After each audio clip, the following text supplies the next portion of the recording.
नमस्कार, मैं हूं नारायण शर्मा और आप देख रहे हैं AINS न्यूज़ 24 चैनल। अब खबरें विस्तार से। कुछ दिनों पूर्व बिलासपुर की अरपा नदी में नहाने गई 5 बच्चियों में से 3 की डूबकर मौत हो गई थी। इस घटना से पूरे क्षेत्र में शोक व्याप्त था। प्रशासन और स्थानीय लोगों की मदद से डूबी हुई बच्चियों के शवों को निकाला जा सका। मृत बच्चियों के परिवारजनों का रो रो कर बुरा हाल था। नदी के किनारे शवों को रखकर घंटों चक्का जाम भी किया गया, लेकिन प्रशासन ने स्थिति को नियंत्रित करते हुए शवों को पोस्टमार्टम के लिए भिजवा दिया। शासन से मृतक परिवार को आर्थिक मदद भी दी गई, लेकिन बच्चियों के डूबने की वजह थी नदी की गहराई, जो खुदाई के कारण हुई थी। अब इस पूरे मामले में राजनीति ने अपना हस्तक्षेप प्रारंभ कर दिया। विपक्षी दल ने नदी में लापरवाहीपूर्ण और मनमाने ढंग से रेत ढुलाई का आरोप लगाते हुए पूर्व में कांग्रेस प्रत्याशी रहे राजेंद्र उर्फ डब्बू को जिम्मेदार ठहराया।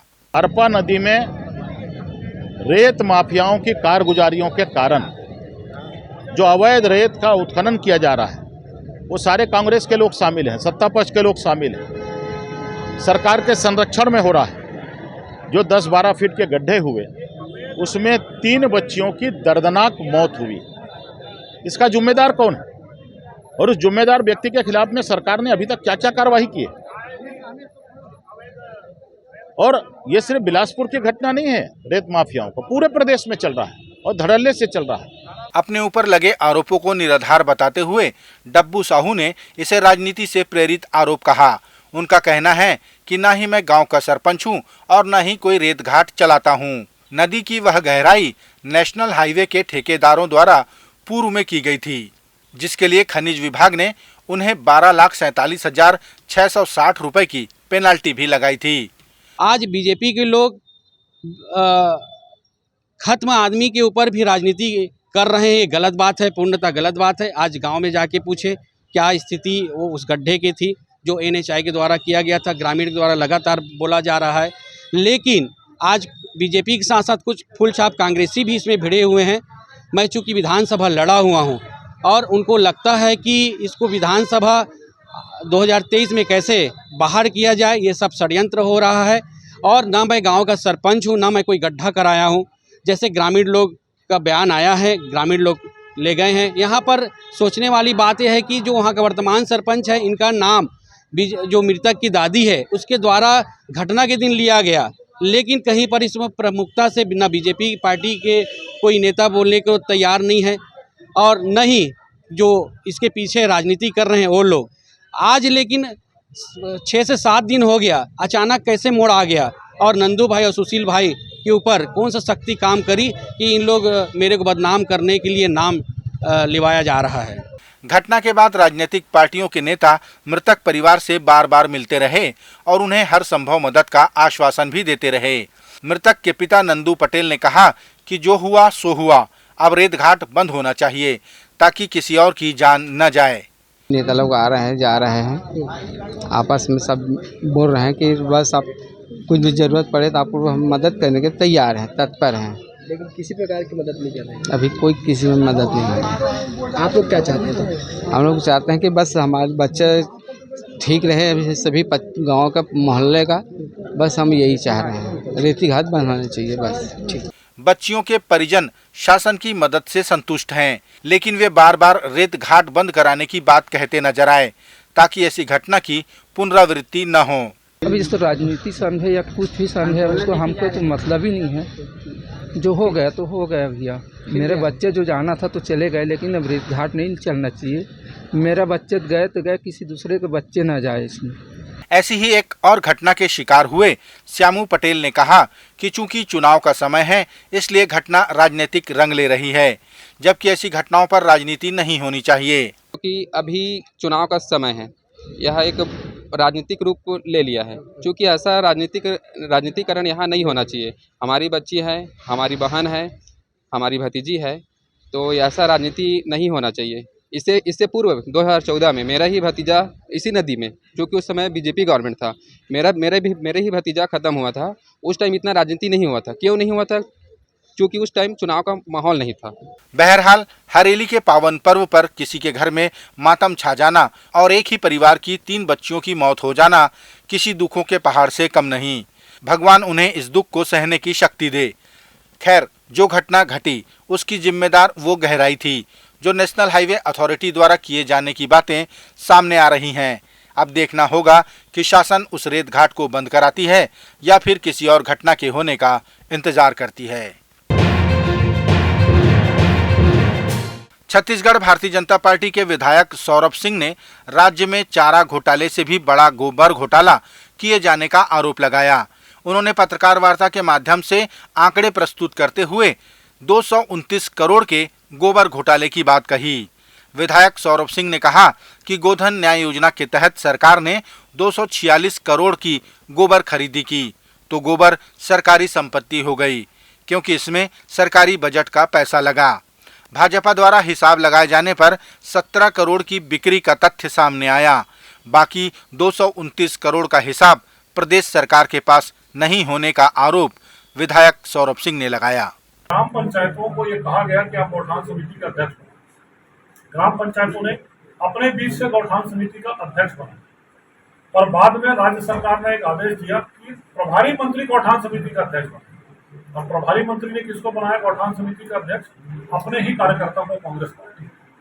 और कांग्रेस पार्टी का कार्यकर्ता जो गौठान समिति का अध्यक्ष बन के बैठा है, वो इतनी गौठान खरीदी कर रहा है कि मैंने आपको एक उदाहरण बताया कि एक परिवार की 3 महिलाएं और उन 3 महिलाओं ने 282 लाख गोबर बेच दी। और ऐसे अनेकों उदाहरण है, आप इंटरनेट को खोल के देख सकते हैं। गोधन न्याय योजना का बहुत सारा डाटा इंटरनेट में इनकी खरीदी का डाटा है।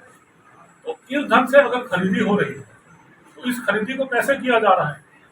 और जहां जहां पर जिस मात्रा में 5 लाख 6 लाख गोबर एक एक गौठान में जो बता रहे हैं, उतना तो स्टॉक रखने की जगह नहीं, उतने तो मम्मी टाके नहीं बने जितना गोबर की खरीदी बता रहे हैं।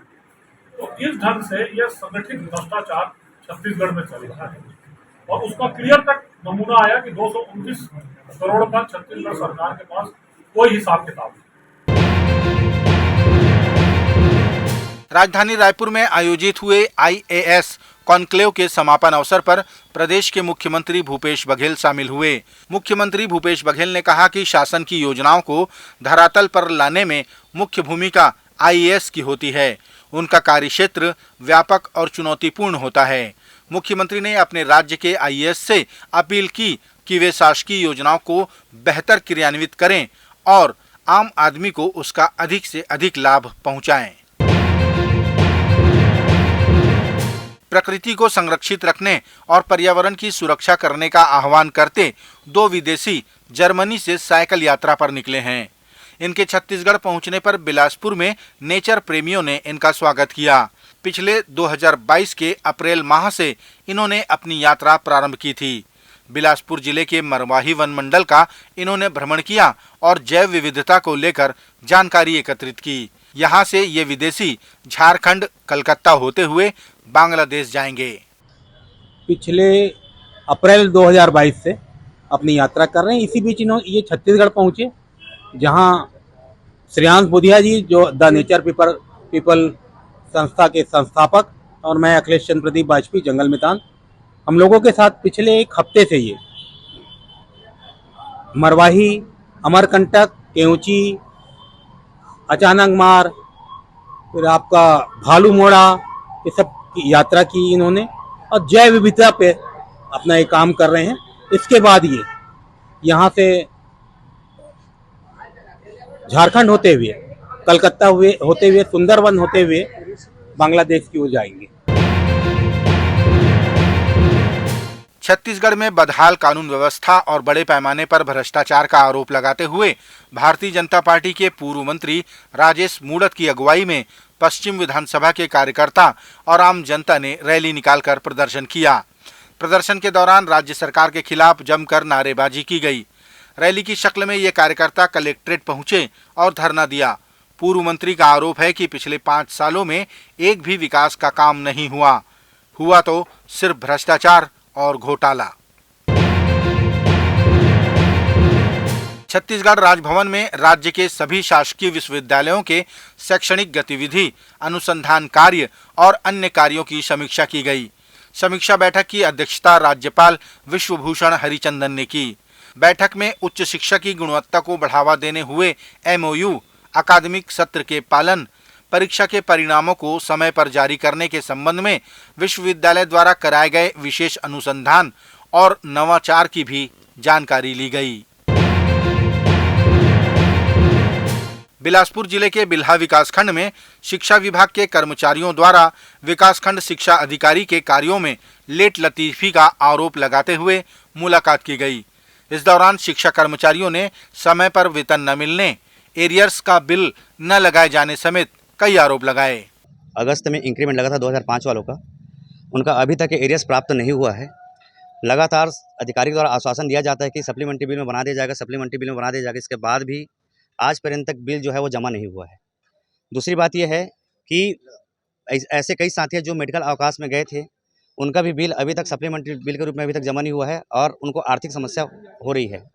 तीसरी बात यह है कि कभी भी वेतन जो है नियत तिथि पे नहीं मिलता है, जबकि वेतन का नियम है कि मंथ के वर्किंग डे अंतिम दिवस में मिल जाना चाहिए, किंतु विगत 12-13 महीने से समय पे वेतन नहीं मिलता है। कर्मचारियों ने यह भी कहा कि कार्यालय में समय पर कोई बाबू नहीं आता और ठीक से जवाब भी नहीं देते। बहुत सारे काम जो है मतलब समय पर नहीं हो पाते हैं। आज की बात है, मैं एक काम से को लेकर के 12:30 बजे आया, उस समय कोई यहाँ पर कोई मुझे कर्मचारी अधिकारी कोई नहीं मिला। मतलब पूरा मतलब कार्यालय खाली था। मतलब अगर कोई व्यक्ति आ रहा है, मान लीजिए हम 12 बजे हमारी छुट्टी हो जा रही है, सोहेपाली के स्कूलों हैं, अगर वो आ रहे हैं यहाँ पे स्कूल में काम कराने, तो उनको यहाँ मतलब कार्यालय में तो कोई भी नहीं मिलता है। एक यहाँ पर समस्या आ रही, यहाँ सारी चीज़ें अस्त व्यस्त हैं। कभी भी समय पर वेतन नहीं जमा होता है। वेतन जो है 5 तारीख से लेकर के 10 तारीख के बीच में वेतन आ रहे हैं। मतलब ये लगभग दिसंबर के बाद से चल रहा है, लगभग 7-8 महीने से लगभग ऐसा ही हो रहा है। वेतन हम लोग कभी समय पर नहीं आ रहा। और कई लोगों का ऐसा है कि उनका जो चाहे वो EMI कट रही हैं या बैंक का लोन चल रहा है, और बहुत सारी चीज़ें हैं, बहुत सारी समस्याएं हैं जो उनका समय पे वेतन ना मिलने के कारण उनको बहुत तकलीफ हो रही है। जैसे जैसे चुनाव नजदीक आता जा रहा है, छत्तीसगढ़ में विपक्षी दल भारतीय जनता पार्टी सरकार के खिलाफ आक्रामक होती नजर आ रही है। मंगलवार को पूर्व कृषि मंत्री चंद्रशेखर साहू और प्रवक्ता संदीप शर्मा ने मुख्यमंत्री भूपेश बघेल पर किसान विरोधी होने का आरोप लगाया। प्रवक्ता संदीप शर्मा ने कहा कि राज्यांश की कुछ राशि देने से बचने के लिए मुख्यमंत्री प्रदेश के किसानों का बेड़ा गर्क कर रहे हैं और केंद्र सरकार की योजनाओं से किसानों को वंचित कर दिया है। उन्होंने प्रधानमंत्री फसल बीमा योजना की अधिसूचना अभी तक जारी न करने का आरोप राज्य सरकार पर लगाया। तो जो 14 लाख मकान आया था गांव में, वो इन्हीं छोटे किसानों का मकान है, जिनके पास 50 डिसमिल जमीन है, 60 डिसमिल जमीन है, 1 एकड़ जमीन है, 1.25 एकड़ जमीन है। ऐसे किसानों के लिए मकान आया था और जिनको इस मकान के लाभ के रूप में लगभग 2 लाख रुपया मिलना था। लेकिन भूपेश बघेल ने प्रति एकड़ 9,000 रुपया, आधा एकड़ में 4,000 रुपया या 1.5 एकड़ में 13,000 रुपया दे करके किसानों के ऊपर एहसान जताने का जो एक ढिंढोरा पीटा, उसके चलते उन्होंने किसानों को या गरीब किसानों को जो बड़ा लाभ मिलना था प्रधानमंत्री आवास का, उससे वंचित करने का काम। लेकिन दुर्भाग्य ये है कि राज्य सरकार ने प्रधानमंत्री फसल बीमा की अधिसूचना आज 25 तारीख हो गई, इसकी जारी नहीं की है और इसके कारण जो किसान प्रधानमंत्री फसल बीमा में अपनी फसलों का बीमा कराना चाहते हैं वो इससे वंचित हैं। और इसका कारण सिर्फ ये है कि प्रधानमंत्री फसल बीमा में जो प्रीमियम की राशि है उसमें जो राज्यांश देना पड़ेगा और वो राज्यांश जो है बहुत मामूली है, उस राज्यांश को देने से बचने के लिए भूपेश सरकार ने छत्तीसगढ़ के किसानों का बेड़ा गर्क करने का काम किया है, आज तारीख तक इसको लागू नहीं करके। और दूसरी बात, जो अभी पिछली बार हमारा फसल में नुकसान हुआ, रबी फसल में जितने ओलावृष्टि के कारण, उसका भी इन्होंने अभी तक जो है फसल कटाई प्रयोग के जो आंकड़े हैं उसको भी इन्होंने अभी तक से सार्वजनिक पटल पर इन्होंने नहीं रखा है राजस्व विभाग ने। इसके कारण आज तक जिन किसानों को चना का नुकसान हुआ है, उन्हारी के और फसलों का जो नुकसान हुआ है, खास करके पूरे हमारा उन्हारी बेल्ट जो है, चाहे बेमेतरा, कवर्धा से लेकर के उधर राजनांदगांव इलाका है, साजा वगैरह, बेरला, ये पूरे इलाके के किसानों का एक बड़ा नुकसान हुआ है। उस नुकसान की भरपाई भी सरकार की लापरवाही से नहीं हो पा रही है, क्योंकि उसमें भी राज्यांश के रूप में कहीं ना कहीं कोई हिस्सा इस सरकार को देना पड़ेगा। तो इस सरकार को जब भी किसानों को जो देना है उसको देने की बारी आती है तो बचने की कोशिश करते हैं। ये थे आज के प्रमुख समाचार। आप देख रहे थे हमारा लोकप्रिय यूट्यूब चैनल AINS न्यूज़ 24। अब हमें इजाज़त दीजिए, कल तक रोजाना की ताज़ा खबरों के लिए आप देखते रहिए हमारे लोकप्रिय यूट्यूब चैनल AINS न्यूज़ 24 को हमारे यूट्यूब चैनल को लाइक और सब्सक्राइब करना ना भूलें। नमस्कार।